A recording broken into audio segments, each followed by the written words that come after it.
পটুয়াখালীতে লাফিয়ে লাফিয়ে বাড়ছে ডায়রিয়া আক্রান্তের সংখ্যা।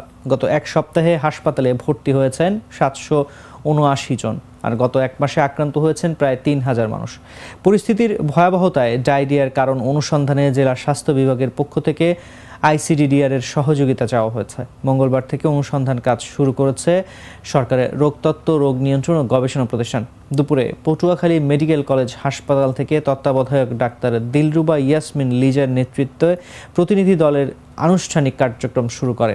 এরপর জেলা স্বাস্থ্য বিভাগ সহ সংশ্লিষ্ট এলাকাগুলোতে অনুসন্ধান করবেন। আগামী 3 দিন জেলায় কাজ করবে প্রতিনিধি দল।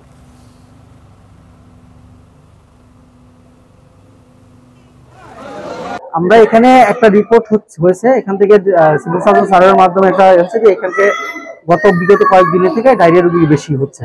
কাজ তো শুরু করতেছি, কেন হচ্ছে বা কি কারণে হচ্ছে, অন্যান্য সময় থেকে কেন বেশি হচ্ছে বা কোনো আছে কিনা এগুলো দেখার জন্য। মানে বাংলাদেশের যে কোনো প্রান্তে যখন একটি রোগের আউটব্রেক হয়, যখন আমাদের এখানে এখন এই দক্ষিণাঞ্চলের মধ্যে পটুয়াখালীতে ডায়রিয়া রোগীর সংখ্যা অনেক বেশি, তো সিভিল সার্জন অফিস থেকে এরকম রিপোর্ট যাওয়ার পরই মূলত আইডিসি এর এই টিমটা আসছে। এখানে তারা হচ্ছে 7 সদস্য বিশিষ্ট একটা টিম। তারা 3 দিন আমাদের পটুয়াখালী জেলায় কাজ করবেন। আমাদের এই ডিস্ট্রিক্ট হসপিটাল সহ আমাদের যে 6টা স্বাস্থ্য কমপ্লেক্স, এই জেলার সার্বিক চিত্র তারা তুলে ধরবেন যে আসলে বছরে কোন সময়ের মধ্যে এই ট্রেনটা বেশি হচ্ছে এবং এর কারণ খুঁজে বের করার চেষ্টা করবেন।